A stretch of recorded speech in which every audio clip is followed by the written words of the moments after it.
Welcome to the Week 6 edition of Inside the Zone alongside Tom Davis with the News Sentinel.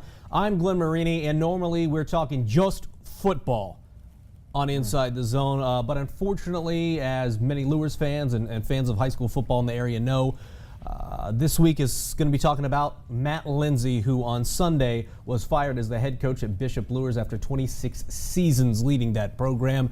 Tom, your first reaction: he was put on leave Thursday night, we found out, and then fired on Sunday. So what does that mean for Coach Lindsay and for this program going forward? Well, it's stunning, to say the least, to think of Bishop Luers football without Matt Lindsay on the sideline. They did announce today that assistant coach Stephen Kiefer would take over for the rest of the season. Last week, Kyle Lindsay, Matt's son, the offensive coordinator, led them against Wayne. It's a sad situation. It's stunning. There's not a lot of details. There's a lot of rumors and scuttlebutt, but not a lot of details. So it's just, it's a sad situation where, you make choices in life and you're held accountable for those choices, regardless of your stature, your position, your past accomplishments. And it sounds like that's what this situation was. Hopefully the kids at Luers can use this as a life lesson. It's something hard to go through, but they can learn from it. The assistant coaches can learn from it. Everybody that follows high school football in Fort Wayne can learn that you will be held accountable for the choices that you make. And you and I, we certainly heard, as you mentioned, all the scuttlebutt, all the rumors, nothing really confirmed out there. I don't know that we're going to know anything definitely unless Matt Lindsay comes out and says it. Right. I feel like the diocese is going to be quiet. I feel like the school is going to be tight-lipped. I don't think we're going to hear anything unless it's from Matt Lindsay.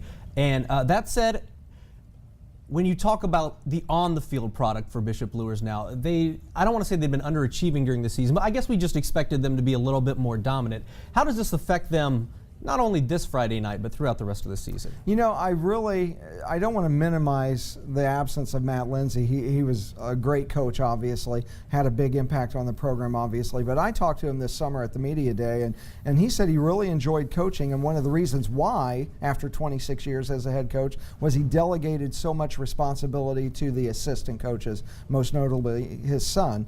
And so I don't think that Luers football will skip much of a beat, to be honest with you. I know it sounds crazy to say that initially because how long Matt's been there and what he's accomplished, but the assistant coaches have all been there a long time. They have a lot of seniors on this team like Tyvell Jemison and Jalen Smith and Kendrick Mullen. They will be able to move past this, and I really don't think it'll have that big of an impact on the program. As far as the timing goes, talking to Matt Lindsay and things that I'd heard, he could have gone out, I don't want to say easily, but in a way where he would raise a championship at the end, gone out on top. This is a team that the seniors on this year's team won a championship as a freshman, as a sophomore, and as a junior. They were the hands down favorite to win again. So this is a guy, you say, coming into the season, 26 years, 33 years total at Bishop Luers. Maybe this would be his final season coming into this year, and he goes out on top like a John Elway. Does that even make this more, I don't want to use the term tragic, but unfortunate that it had to end this way instead of him raising a championship down at Lucas Oil Stadium? Well, certainly it tarnishes his legacy, which is a sad situation, but again, you're held accountable for the choices you make. But obviously this was a serious enough offense that Bishop Luers and the diocese had to act immediately. It wasn't a situation where we'll let you ride out the rest of the next 2 months and finish out the season. So if it's that serious, they have to make the decision immediately. Coach Kiefer now on staff. We're taping this in the afternoon around 4 o'clock. They got a press conference with Coach Kiefer around 5 o'clock. We'll have more on that on Wayne.com.